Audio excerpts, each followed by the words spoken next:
Okay, so how is everyone today? Good? All right. So today's the 23rd.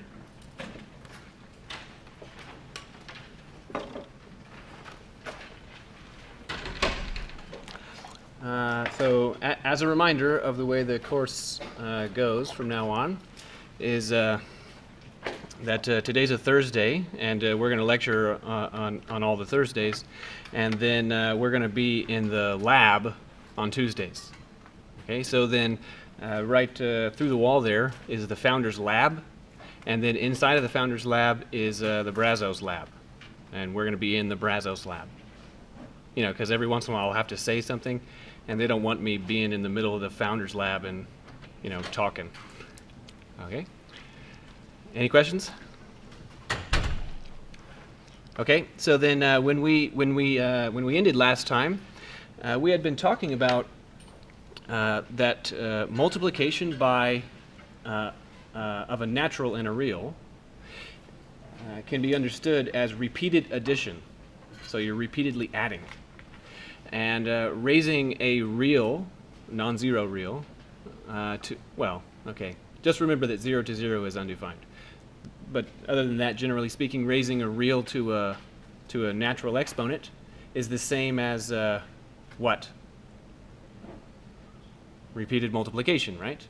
So on the one hand, you know, these conceptually are pretty similar. We have repeated addition for the one, and we have repeated multiplication for the other. And we had to carefully note that, for example, when we wanted to do the empty addition, which is to say when we wanted to talk about like 0 times x, we said that, okay, you make 0 copies of x and add them all up. But that's kind of weird, because then there's nothing written on the right-hand side of the equation, you know? You remember that time? So then what does the empty product begin with? 0. Why 0? Not the empty product. I meant the empty sum. The empty sum. Why the empty addition? Why does the empty addition begin with 0? Because 0 is special. It's the what? It's the additive identity. Similarly, the empty product is what? Is 1. Is 1 because because what's special about 1? It's the multiplicative identity, right? Okay, so then generally speaking, the further you go in math, this is going to keep happening. Is that you come up with a new operation, and then corresponding to that operation, you're going to be able to, you're going to want to know if there is a neutral element, an identity element. So as an example, you know, in when you take linear algebra, you learn about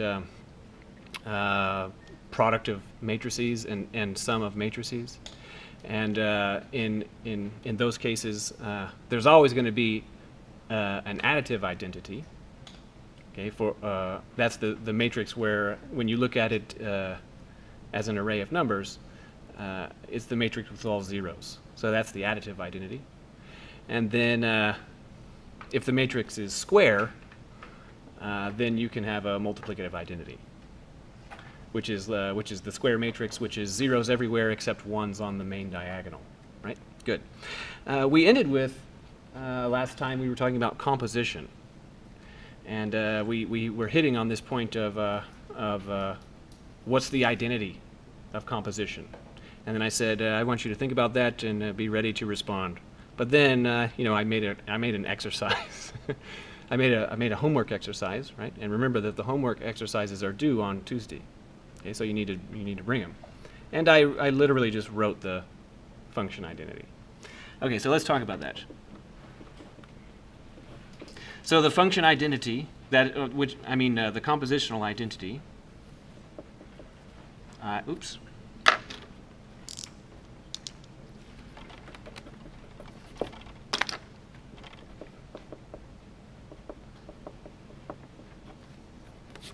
Well, naturally speaking, you know, just like when you're adding numbers, the identity, the additive identity needs to be a number, you know, and when you're talking about the multiplicative identity for numbers, It needs to be a number, so it has to be the same kind, you know?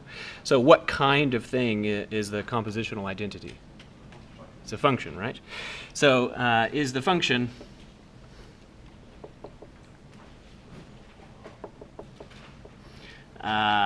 so I'm going to assume, just to, you know, to make our lives easy, that we're talking about a function that is from reals to reals. Just, you know, so that it's like, you know, something like sine of x, you know? You put a real in, out comes a real. So is a function whose name is ID for identity, and you need to know its formula. So this is defined by, well, what? What's the formula for ID of x? Just x. ID of x is x. Okay. Now, one of your exercises is to show that this is in fact the case. That the function defined by this formula must in fact be the identity element. And what you have to show is that you compose any function you want with identity on the left or right, and it should be the same. So now I want to give you a brief idea of why it really has to work. Is making the machine analogy.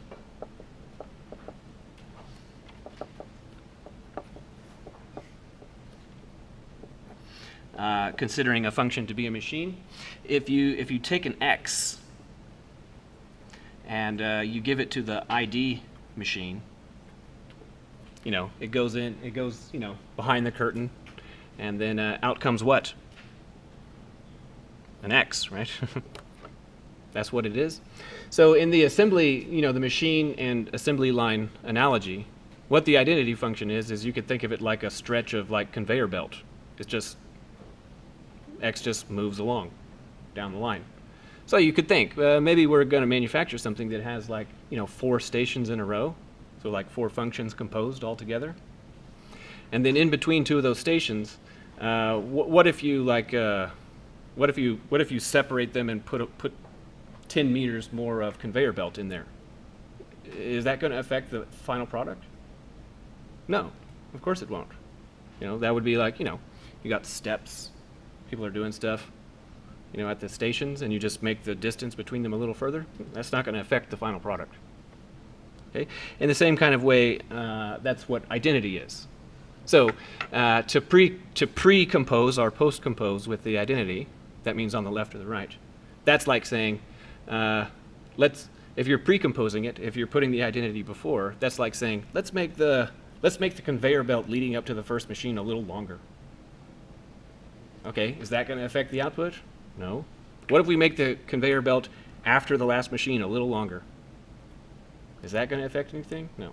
Good. Any question about it? Okay. So what's the next thing I want to talk about? Yes. The next, so this is the topic of one of the exercises. Another topic of one of the exercises is the factorial function.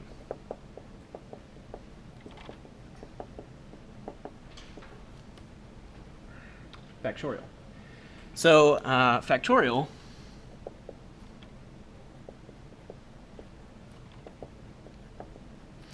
is a function with signature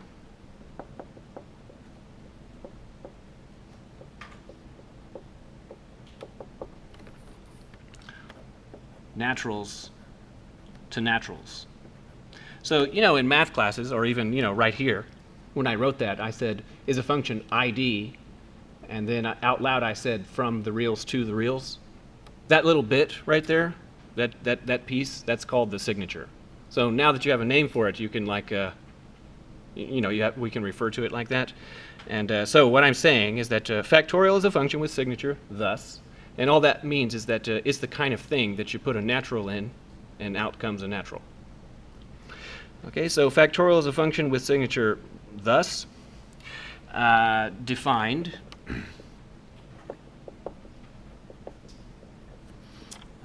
as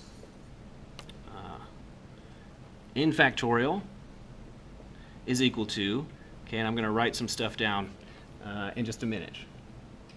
Okay? But for now, I'll say, for example, we could write this. And how do you pronounce that out loud? Do you say it like do you say 5? is that how you do it? No, right? That's 5 factorial. So how do you evaluate it? From your previous knowledge. Good. We all know what this is. 5 times 4 times 3 times 2 oops.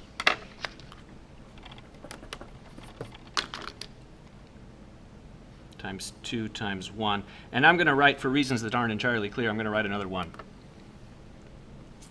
And I'm doing that on purpose for some reason.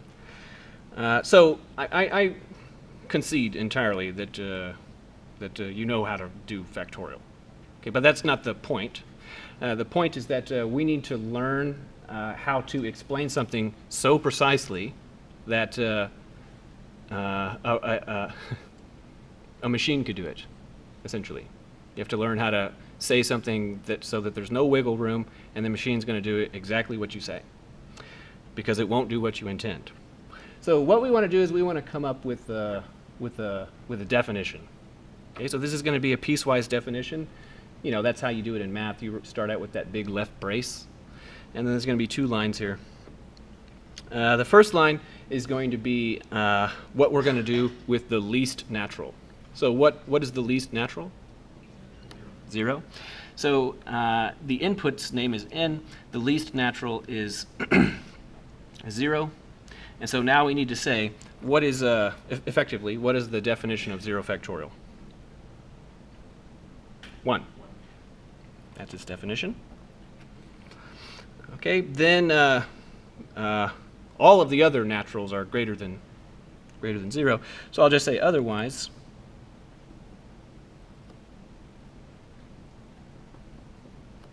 Note that otherwise,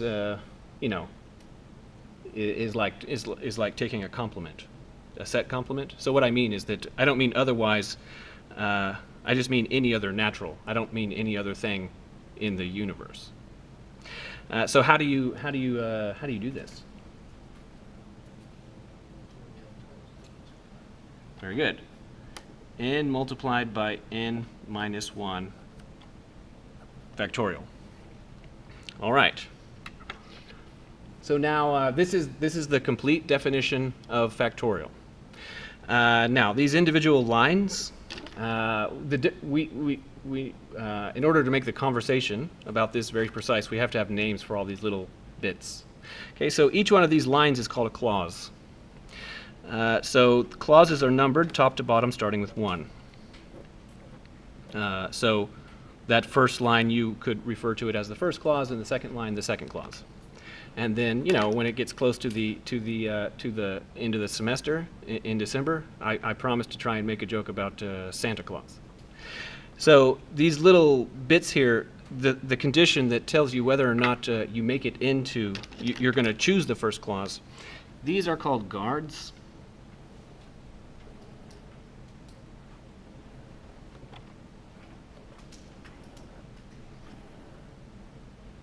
So these are called guards.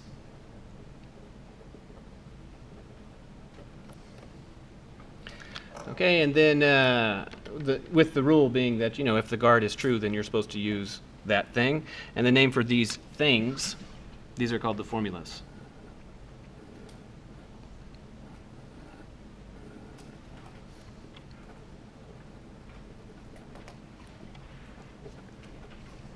All right.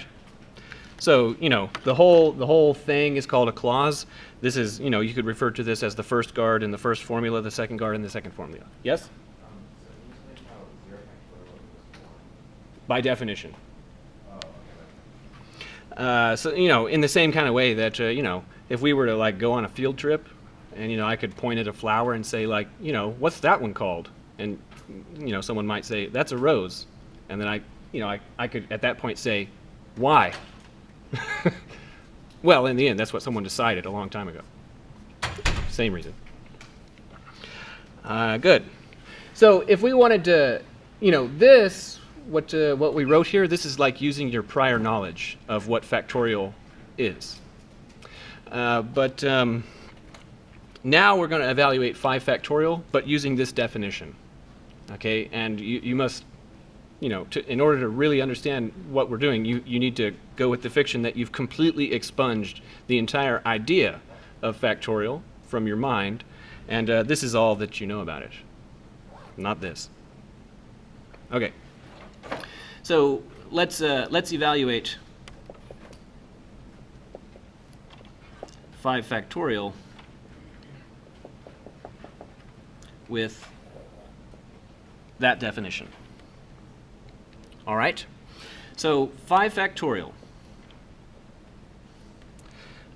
So the first thing we need to oh, I forgot to say something. I got to say one more thing, is that when we're evaluating, here's a good place to say it. Let me ask it like this. 5 factorial. We need to choose which clause we're going to use. Okay, we need to determine which clause we're going to use. So which clause are we going to use? The second clause. Okay, so we're going to use the second clause in the end, because in the definition we have something called n, and in the present evaluation, what is the value of n? It's 5. So the way that you select a clause is that you examine the clauses for truth after plugging in the corresponding variables, and you select the first one that's true. Okay, so then the way evaluation works is that you evaluate clauses. The clauses match top to bottom.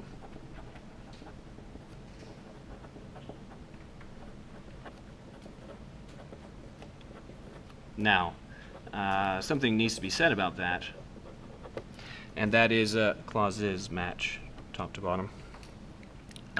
Something needs to be said about that, and that is that in principle, where like the computer science point of view is concerned, it's permissible for there to be more than one clause that matches.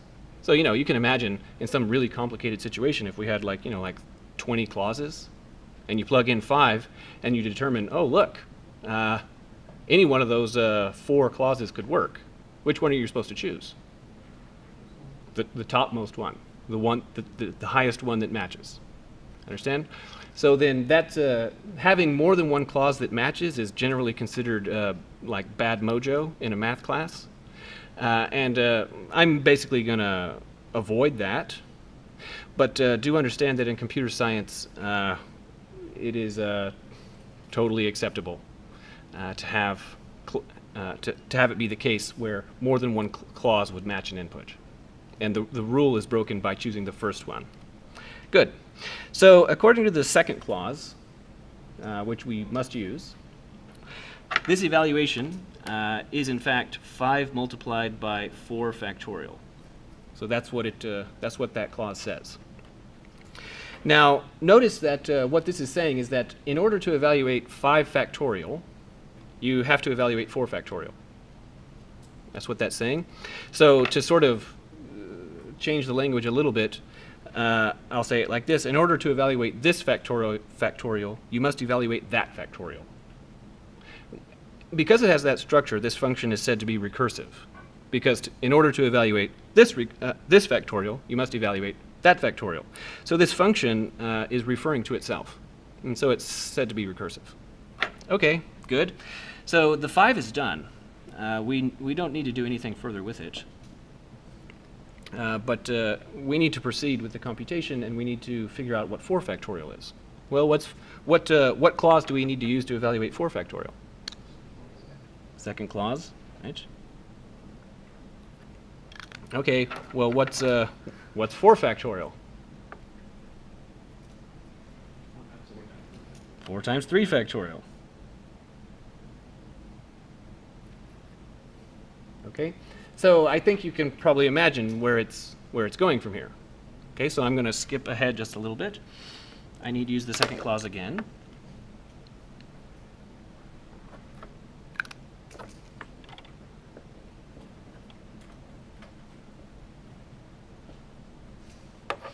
I need to use the second clause again.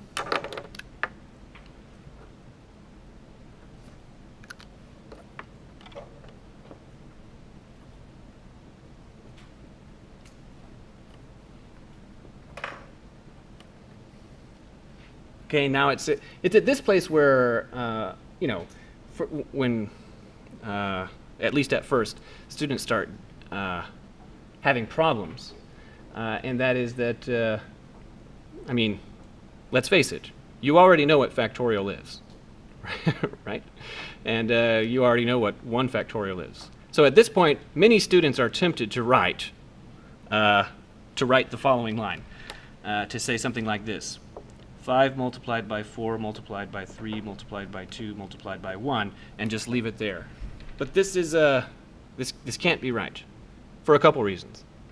Okay, in the first place, when I wrote that, I didn't specify what clause I used to do that, right? And you know, on an exercise, I'm asking you to do that. So to evaluate this, what clause do we need? The second one, right? Clause number 2.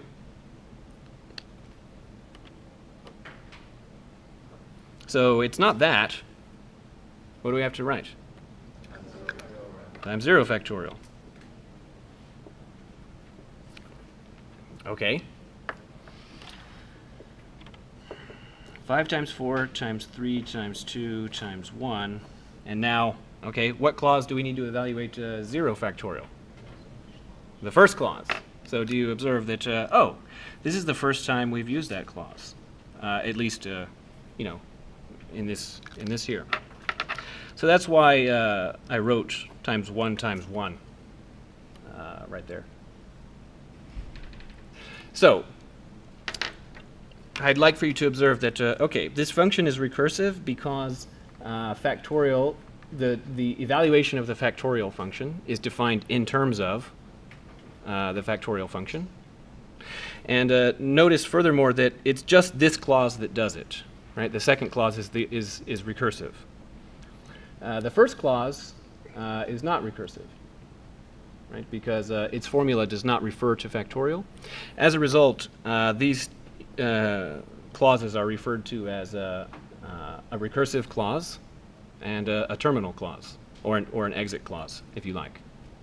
So notice that every time that you match a recursive guard, that means that you have more work to do, right? 2, 2, 2, 2, 2. So that means more work, more work, more work, more work, more work. You're done. Any questions about it? Okay. So can anyone think of a different function that's recursive? Recursively defined. I'm specifically want you to tell me one that you know, has something to do with like rabbits and Italians. Which one? The Fibonacci one, right? Everybody, you know, math majors ought to know that apocryphal story. I'm not really sure if it's true about you know, Fibonacci trying to model the population characteristics of rabbits. You know, whatever. So let's write down the definition of the Fibonacci function.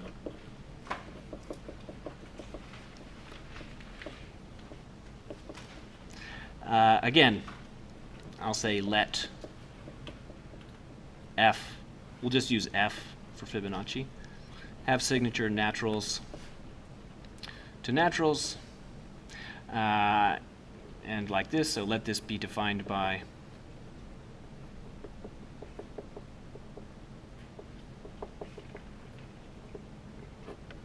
so f of little n is, again, a piecewise defined function.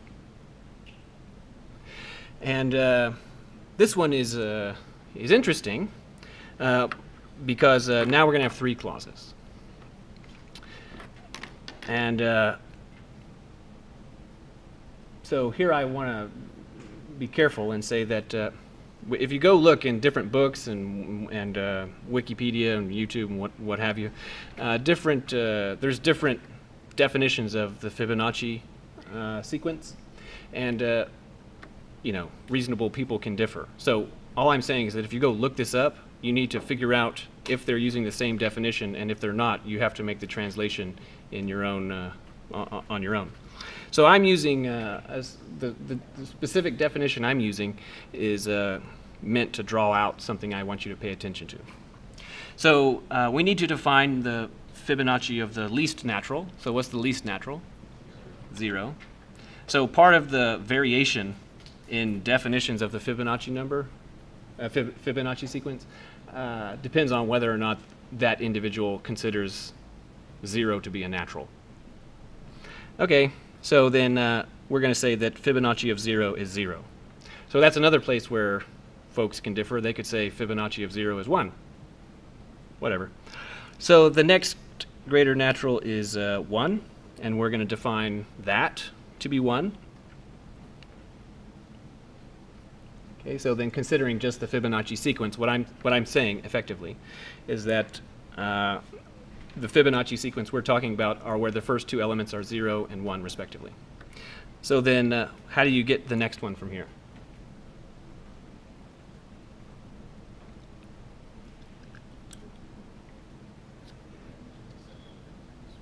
Right, so generally speaking, to get the next term in the sequence, you add up the previous two, right? So this will be f of n minus 2 plus f of n minus 1 otherwise.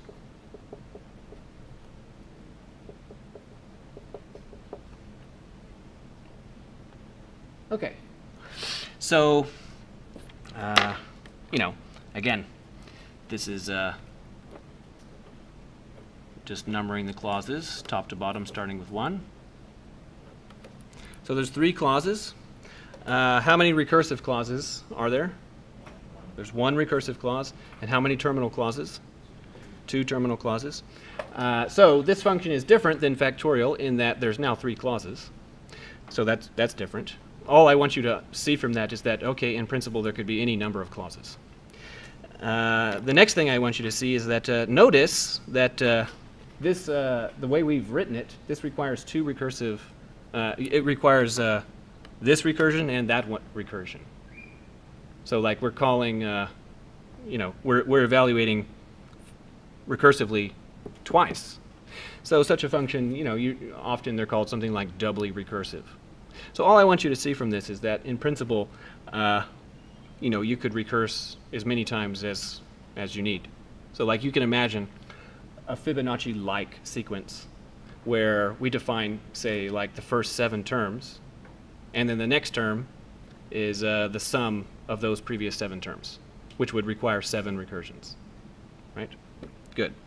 So, you know, a human who knows more, like y'all, you know, who knows more or less what's going on, you know, you could just list out the first 2 terms in the sequence, and then I could ask, what's the next one? 1, right? And then 2, 3, 5, because 2 plus 3 is 5, and then 3 plus 5 is 8, and then 5 plus 8 is 13, etc., right? But, okay. Now, what we're going to do is we're going to evaluate the Fibonacci function, but as it's written.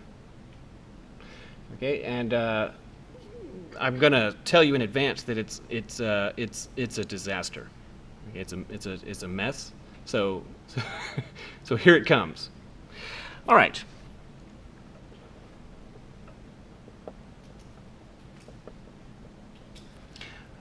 Fine. Let's evaluate f of 7. And like I said, this is going to be a mess. So to evaluate f of 7, which clause do we use? Third clause, right? Okay.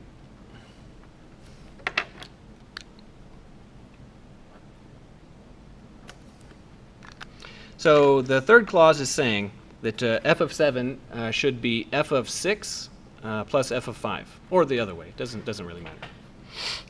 I guess I'll do it that way. So f of 5, because that. So f of 5 plus f of 6, and I'm writing these far apart knowingly. Okay. Now here's the problem. On the previous page, you know, we were writing the clause number above the equal sign, you know, because that was like a convenient place to put it, more or less. But now notice that, well, to evaluate this one, which clause will we need? The third clause. And for that one, third clause again. Okay.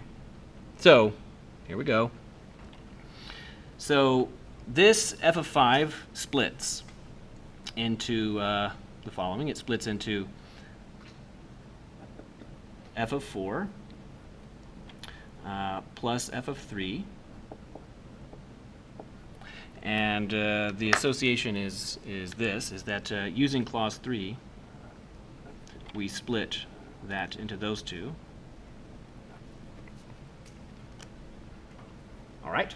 And as for this one, again, with the clause 3, as you all say, this will result in, wait a second, I want to write them in ascending order, so I'm going to change that to a 3 and that to a 4.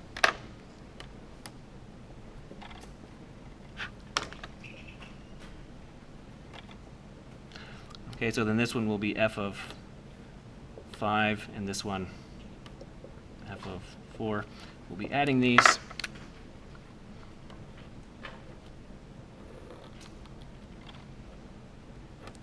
Good. Any question about that? All right. F of 3. Can you see that we're going to use the third clause again, and it will split? So f of 3 splits into f of 2. No, I keep wanting to do it that way. F of 1 and f of 2.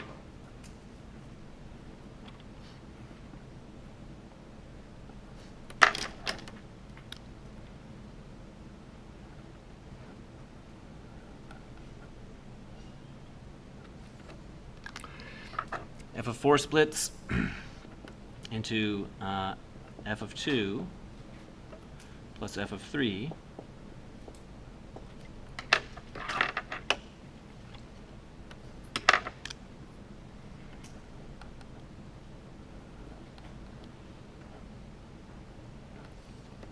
All right. This plus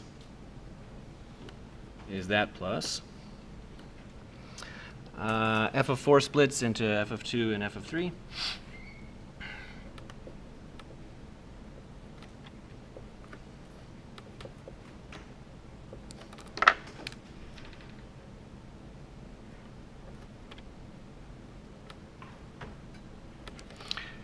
And this splits into what? 3 and 4.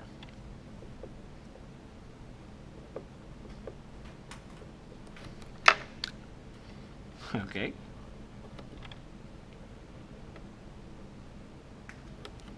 And again, I kind of want the idea here to be like, you know, that you have no idea.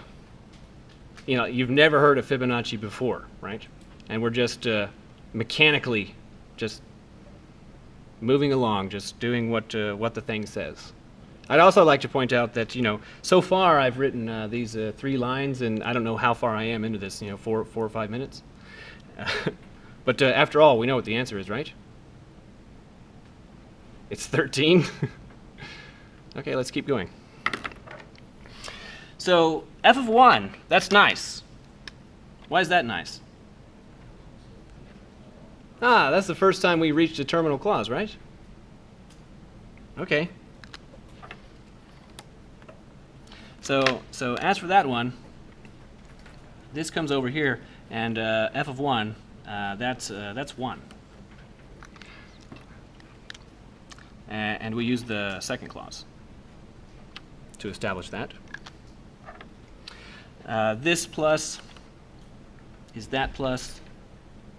Then f of 2, not a terminal clause. So it splits into f of 0 plus f of 1.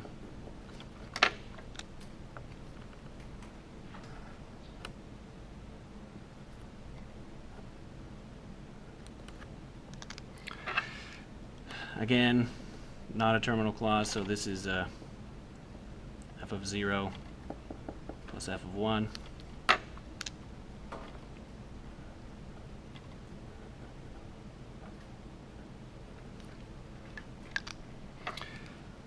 plus f of 1 plus f of 2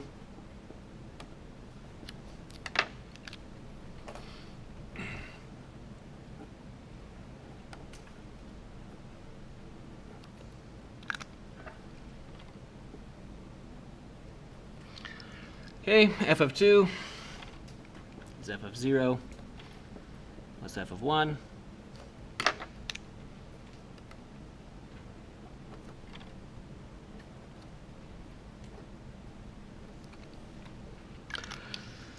f of 3 is f of 1 plus f of 2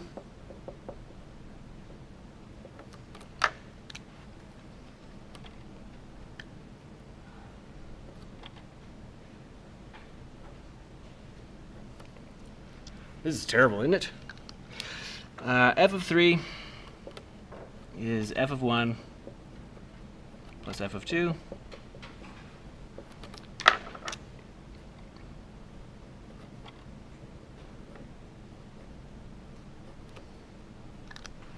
Okay, and then f of 4 is f of 2 plus f of 3.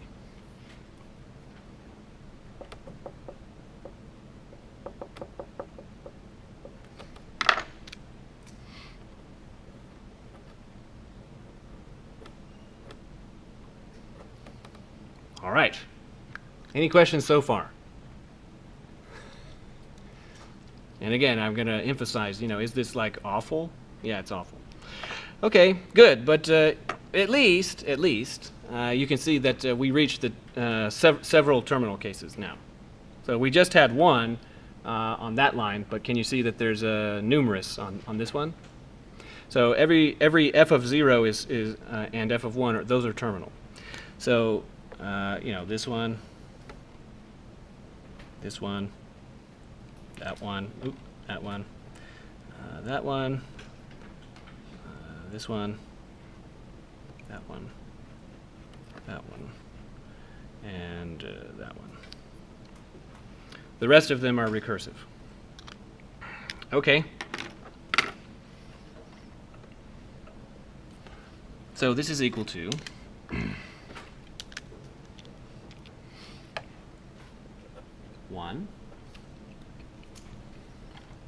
plus, now 1, 2, 3, 4, 5 ones in a row.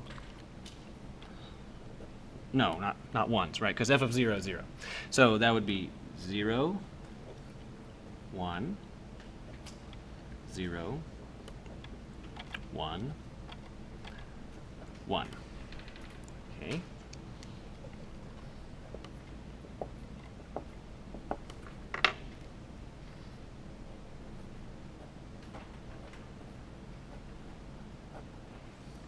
All of those reached by a terminal clause.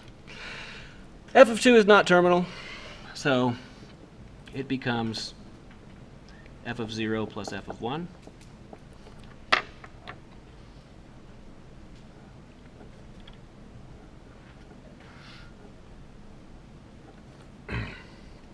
Fine. These three are terminal, so that's 0, 1, 1.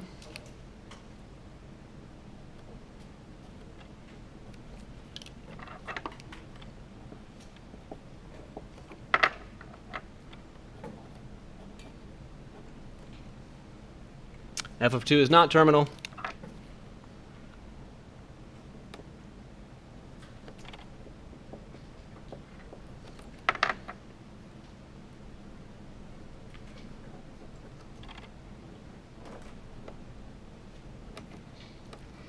F of 1 is terminal.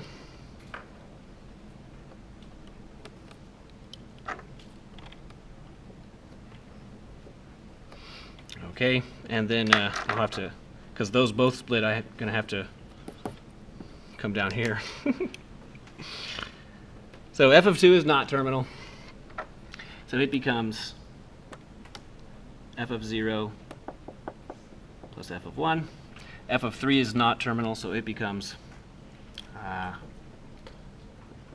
f of 1 plus f of 2.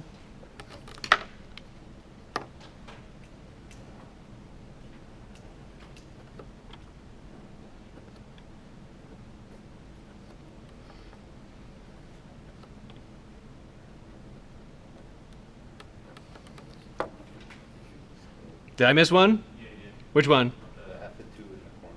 Oh, I missed that one. Yeah. Oh, good. I'm glad y'all saw that. Okay, so then, yep, I sure did. Yep. All right. F of 0. It's f of 1 there. Otherwise, I would have been really confused. So this is over here like this. Good. Making progress. Okay. All right, so 1 0 1 0 1 1 1 0 1 0 1 1. So now that's a terminal, so that's 0 1, and then 0 1 1. So now I'm there, and then that's a 0, and that's a 1. And then that's a 1. All right, so now I've got to draw arrows, because otherwise I'm going to get it all mixed up. Okay, so plus and plus and plus.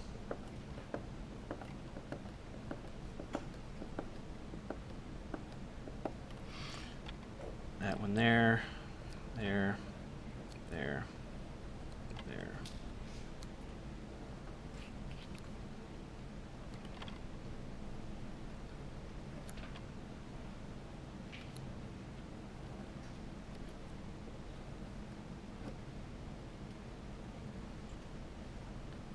Okay, and then these two are new. So this one to there. Oh, look, I gotta like cross here, 0, and then like this. And then this one is, you know, that one. What a disaster. So now we're here at that one. I haven't talked about that one yet. So then this is a 0, 1, 0, 1, 1. So 0, 1, 0, 1, 1.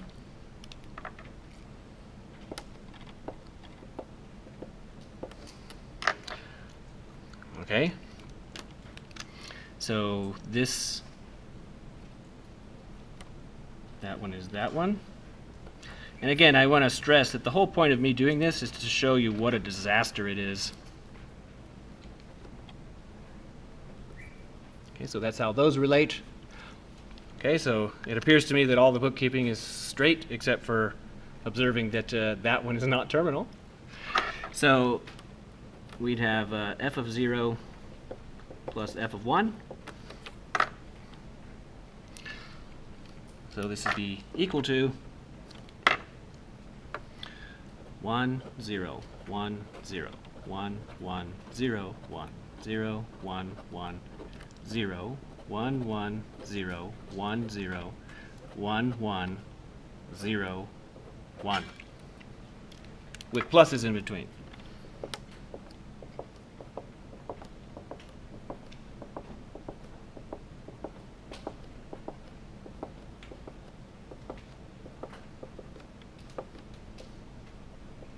Okay, and you know, assuming that I didn't make any bookkeeping errors, which is entirely possible. I mean, look at this wreck.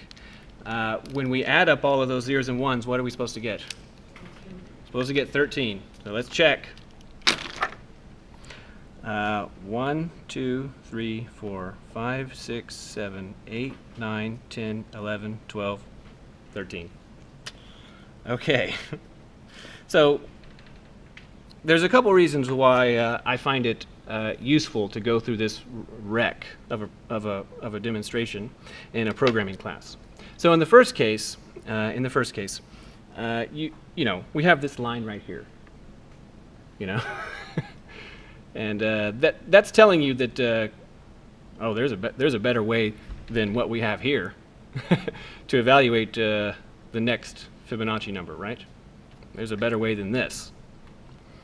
Nevertheless, in principle, this can be done. Okay. So part of the reason to demonstrate this is to show you that one of the things that we're looking for in a programming class is figuring out the best way to do something. And what I've done here, I think we can agree that at least according to some metric, this is not the best way to evaluate the Fibonacci sequence. Okay. Another thing that I want to point out is that even though this is, you know, like a disaster for a human to try and do, this kind of thing is the kind of thing that machines are utterly excellent at doing. The machines do not lose track of these things, and they do not fatigue, and they do all of these things extremely quickly. So things like this is you know, this is why we made machines, because humans are good at coming up with ideas like this, but then when it comes to the actual execution of the plan, like this, we can't do it as good as machines. Okay, and one of the things that we're going to do as the course goes on is we're going to talk about the Fibonacci sequence, and we're going to compare and contrast the various ways to do it. So this way is terrible because the amount of time that it takes to do it is well, I mean, let's look at it. So notice there were 13 ones, right? And well, how many zeros were there? 1, 2, 3, 4, 5, 6, 7, 8. There were 8 zeros. So what's going to happen is that, you know, if we wanted to evaluate f of 8, the next Fibonacci number, then there'd be 21 ones and 13 zeros, right? And then if we wanted to do the next one, there'd be 34 ones and 21 zeros. So what that means is that whatever the Fibonacci number is, you know, like 13, you have to reach clause number 2 13 times. And the Fibonacci sequence grows geometrically, which is just to say fast. So like if you wanted to evaluate using this, like the 30th Fibonacci number, no human will ever accomplish it by drawing it this way. You could easily do it this way, but not like this. And you go a little bit further, and then no machine can ever do it that way either. But even though this is seems like a really great way to evaluate numbers in the Fibonacci sequence, there's an even better way, and we'll talk about that later. Any questions so far? All right. So now, last time we talked about multiplying a natural and a real. We talked about multiplying a natural and a real, and how multiplying by a natural can be understood as repeated addition. So like 5x literally means 0 plus x plus x plus x plus x plus x. So 5x is, you know, repeated addition. So now we're going to talk about multiplication again. So multiply a natural and a real. And the way we're going to go about doing it is we're going to make a function, okay, that does it. Just like we made a function that does the Fibonacci thing, and we made a function that does the factorial thing. Now we're going to make a function that does this multiply bit. So we're going to define a function. It's going to have a silly name. So its name is mult underscore in underscore r. So that's its name. So I know that usually in math we like to have functions that have you know, that have like one letter name. Like on the previous page, its name was f.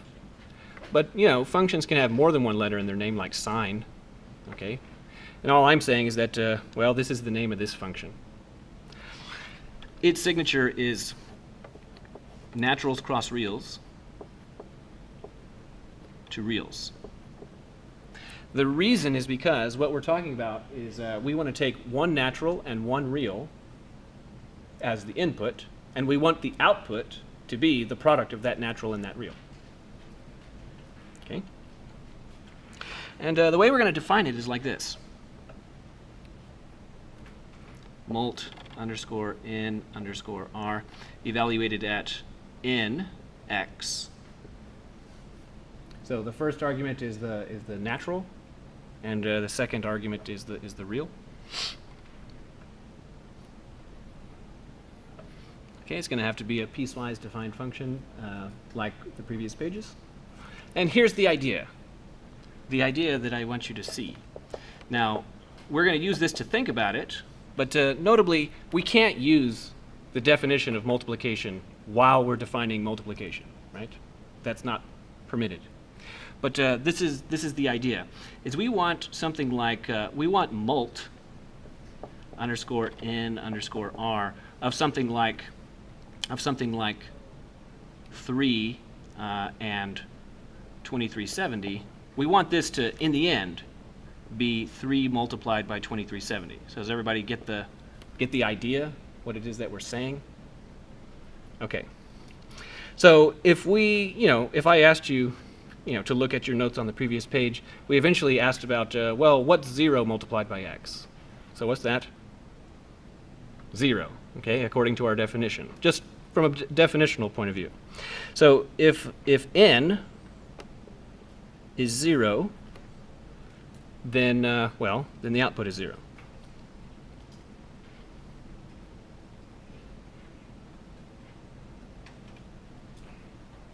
Okay, now we just have an otherwise. And this is where it takes a little bit of thought, otherwise. Okay, so like Factorial and Fibonacci, but more like Factorial, this is going to be recursive. This is going to be recursive. And here's the main idea. So this is like one of the ideas, and another one of the ideas is to think of it like this. 5 multiplied by x. The idea is that well, isn't this equal to x plus 4 multiplied by x? Right. What I want you to see here is that this has the same sort of recursive structure. It's saying to perform that multiplication, you must first perform this multiplication. But the thing that's useful about this is notice that the coefficient here is 5, and that one is 4, which is smaller. And that's useful because in the end, we'll come to find out the main reason why all this stuff that we're talking about works is because in the naturals, you always have a least natural. And it's 0. So any non-empty subset of the naturals has a least element. Does anyone know the name of that property, by the way? Anyone who's taken number theory or something? It's called the well-orderedness principle. Okay. So what am I going to write here?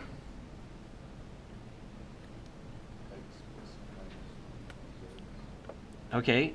I can't write times because I don't know what that is.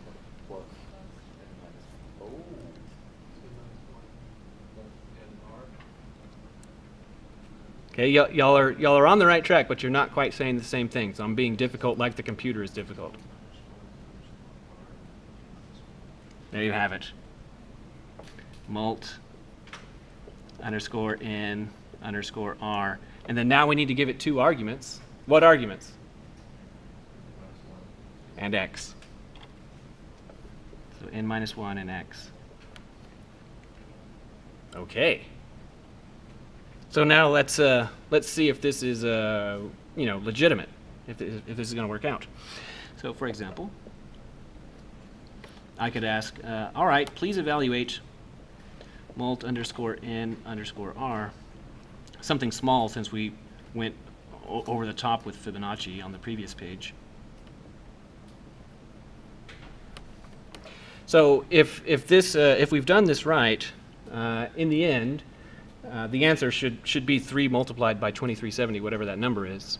And because the way this function works is by understanding multiplication to be repeated addition, really the result should be adding up 2370 3 times. So, all right, what clause are we supposed to use? The second clause, right?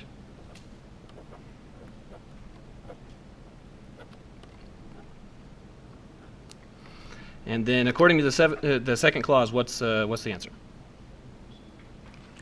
So 2370, and then what?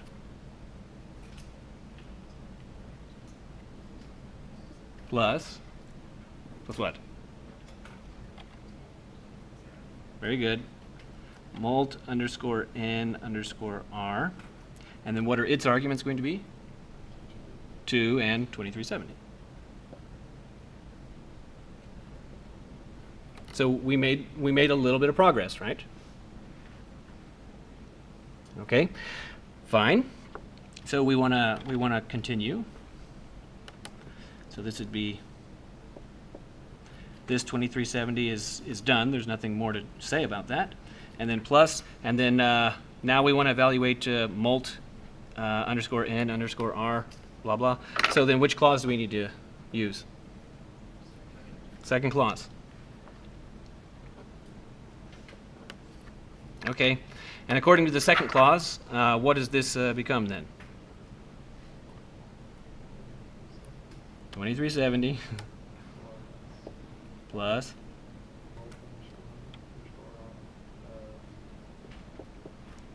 yeah 1 and 2370. Okay, good. Any question about what's occurring? Now I'd like to point out that I'm not at all promoting like this is the way that you should like do your math homework from now on, like in your other classes. What I'm telling you is that two things. In the first place, this is how machines do it. Okay, this is what they're doing. And this is how you're going to have to learn to think about these problems. Okay? You make a little progress in each step. Okay, so now to evaluate this one, which clause do we need? Second clause.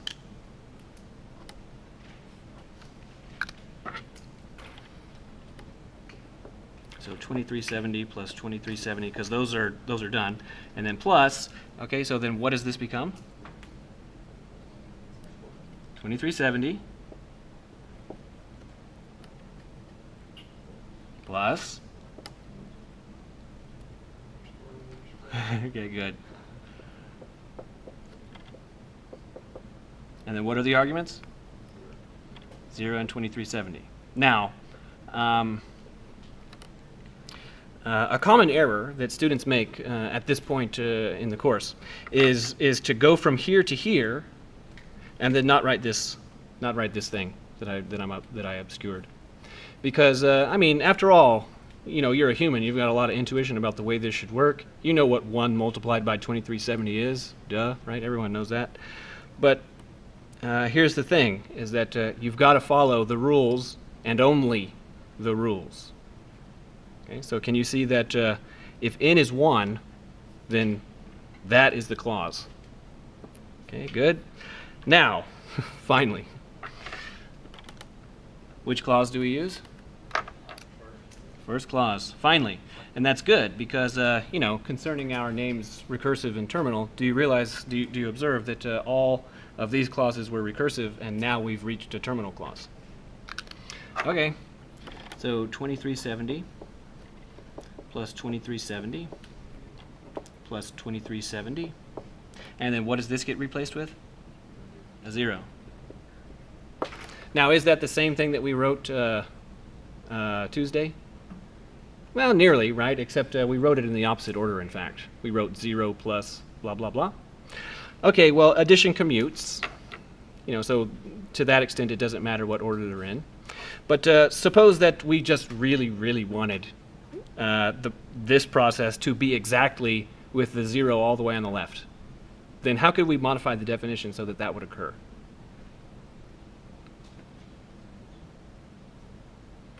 What would we have to do?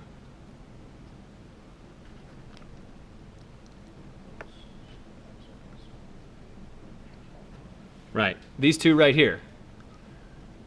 These two right here, if we wrote them in the other order, that would in the end make the 0 be all the way to the left. Now in our class this doesn't really matter much, but you know, if you get like really super into computer science, it eventually starts to matter. And the difference is that this putting it in this order, where the function call is more or less, you can think of it like the function call occurs on the right. Such a thing is called a right recursion. But you could have written these in the other order, and then that would be called a left recursion. And programming languages are written to optimize right recursions over left recursions. So, you know, you would usually want it to be this way instead of the other way. But do you observe, it does exactly how we said it would go. Blah, blah, blah. Okay, good. So then, you know, if society collapsed and everyone forgot about, you know, except for you, forgot about multiplication, you know, you could make a machine that does it. Any questions? Yes? Is there a limit to how many clauses a machine can use? I mean, you know, there's, you know, I'll just say yes, but that's sort of superficial in the sense that, you know, the number of clauses surely couldn't exceed the number of protons in the universe, right? But, you know, besides superficial things like that, there's no there's no practical limit. So each like value n could have like technically have its own. Ah, okay, now I understand your question. So I think, you know, maybe you're saying, you know, we have n is 0 here. Why not n is 1 and write an x, right? And then why not n is 2 and write an x plus x? You know, and then we could go, you know, down to like 1,000. Okay, well, one problem with that in the first place is that, you know, if you went down to 1,000, you'd have to type 1,000 x's and 999 pluses. So that would be, you know, not awesome. Another thing is that concerning the way you define and write things, there's different trade-offs. Like the usual trade-off in math is that you want to be as concise as possible, which is to say make a definition that is as short as possible. So in that sense, you know, this one is like is optimal in the sense that I have 2 clauses, whereas the one you suggest has 3. Now, but it still produces the correct answer. That being said, though, you know, there's other things to consider, like if you go on and get all excited about programming and stuff like that.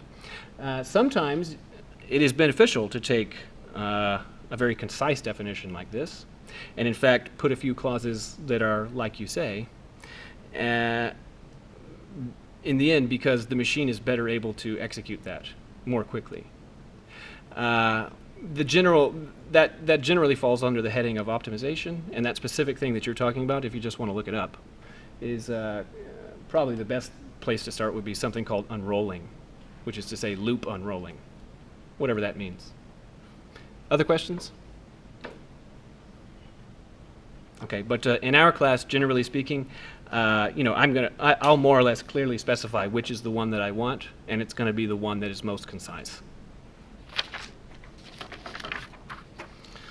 Okay, so that raises the question: how do we get MATLAB to do any of this? Because you know, everything that we've written down is nice and neat. It's kind of giving you a nice mental model of how this works, but in the end, we haven't talked about MATLAB. So now we're going to talk about MATLAB. Now, what I'm going to say is gonna have to be short, okay, and there's going to have to be a lot of open questions, because learning to use a tool like MATLAB is not that different than learning how to use a tool like a shovel, you know.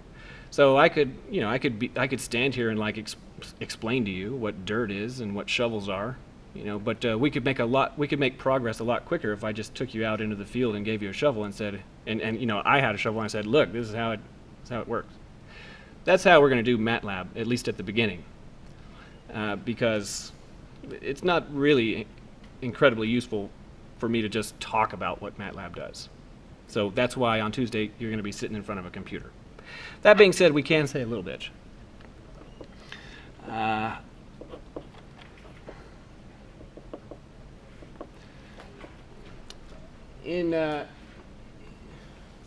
To a good first approximation, MATLAB is like a really fancy graphing calculator. So if you've ever had a graphing calculator, you know, it's got that big old screen on it, and then it's got that cursor where if you type a button, that's where the stuff shows up. Okay, well, MATLAB is that way too. And the little cursor where stuff shows up when you type is called the prompt. And it looks like this.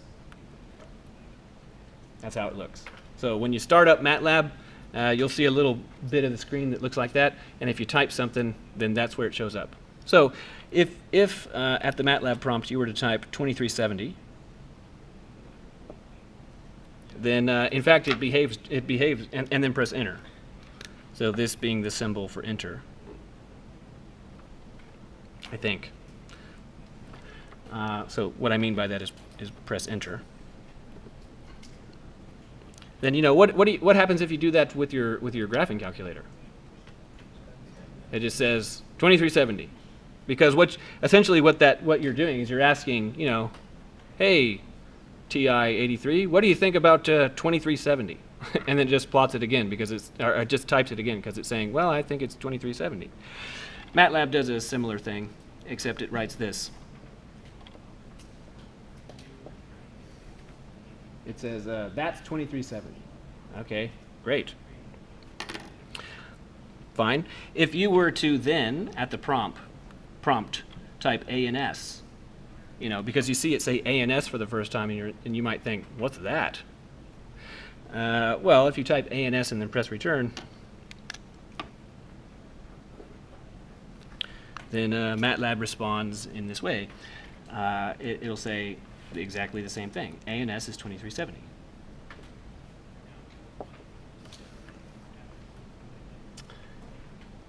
And depending on how curious you are, it immediately puts another prompt up and says, what now? You might say, it's curious that it responds to ANS in that way. What if I say like meow? What will it do now? And what it does is it's going to respond in this way. It's going to say something like meow is undefined. Like I have no idea what you're talking about. I mean, it probably won't be exactly those words, but that's what it means. It just means I don't know what you mean by meow. So it'll give you another prompt, and you could say the following. You could say meow equal 2018, and then MATLAB responds with what? Now it'll say meow is 2018.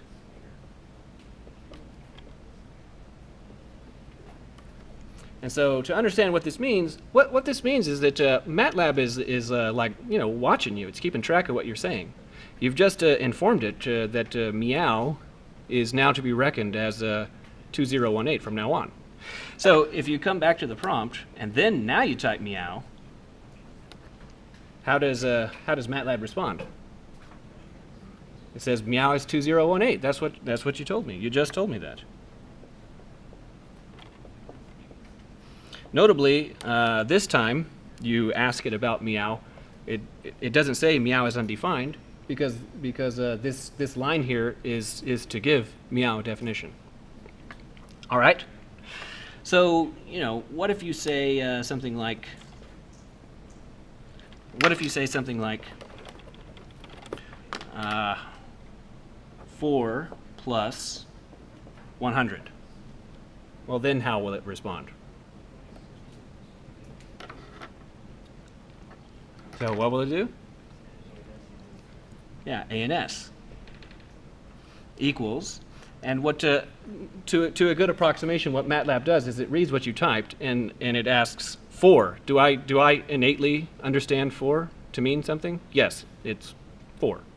And then 100. Do I understand what that is? Yeah, it's 100. And then what is it you want me to do? You want me to add them? Do I know what that means? Yes, I know what that means. So MATLAB is able to completely evaluate that. But now this curious thing, it's saying ANS is 104. Oops. Why is it saying this ANS business? Yeah, so ANS being the first 3 letters of answer. And what this means is that notice that when we typed this, what you're saying, when you have a name on the left-hand side of an equals, and you give it something MATLAB can evaluate, what you're telling MATLAB is that concerning the name meow, I want you to store the value 2018.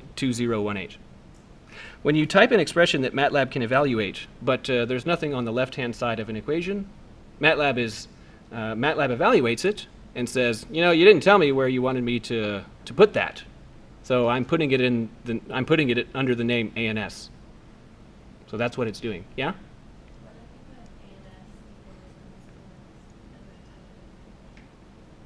Okay. I'm not sure I follow. Do you mean? And then you did this again? ANS would now be whatever this is. But I think. The reason why I say I think is because I think it would be a bad idea to name a variable ANS. You know, because MATLAB has this weird behavior concerning that variable name. But that's the kind of thing that you can figure out. You know, it's a curiosity. It's an interesting thing to think about. What would MATLAB do if you do that? I would say it's probably a bad idea. You know, in the same kind of way that you know, in principle, you could like cut a loaf of bread with like a chainsaw. You know, but maybe it's not a good idea to tempt fate. Okay, good. Any questions so far? All right, nearly done now. So all of these functions we've talked about were defined with clauses. So what we need is we need a way to have clause-like behavior from MATLAB. Okay, so this comes to now the place where we're finally writing something that kind of looks like a program. So if you were to write a program in MATLAB, and we'll see what that looks like on what it looks like to do that on Tuesday. If you were to write a program like this in MATLAB, so I'm writing this if in red because if the sequence of characters IF are special where MATLAB is concerned, special in the sense that it's permissible for you to make a variable named meow, but it is not permissible for you to make a variable named if. That's against the rules. Okay, so if, and now I could say, you know, if the MATLAB was in this state right there, if meow, and then I'm going to write two equals side by side. I'll just write a meow here, meow.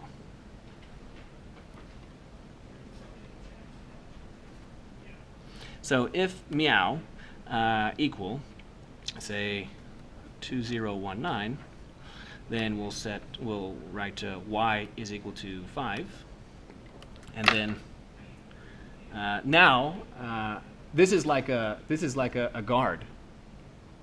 Okay, in one of those functions we wrote on the previous page, and when you want to write what amounts to otherwise, you could say else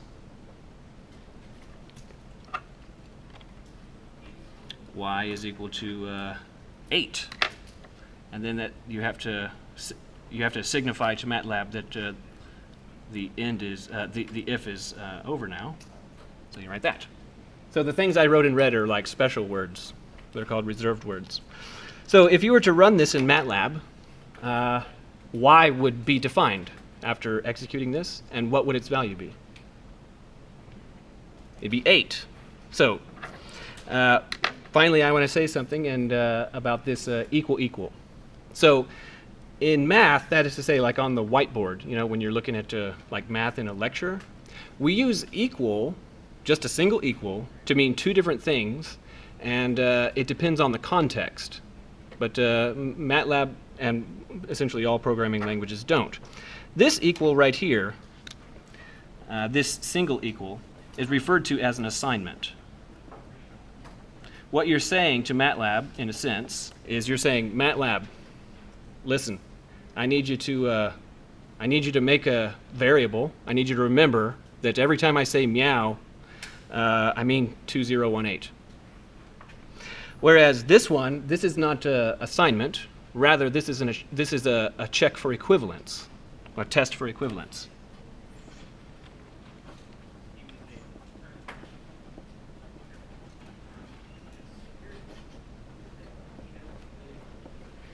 So what that means, what this right here means, you're saying, MATLAB, I want you to look up the value of meow, and then I want you to check whether or not it's equivalent to 2019.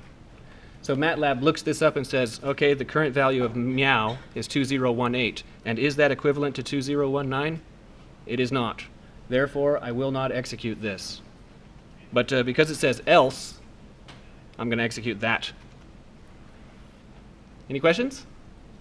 All right, have a wonderful Thursday.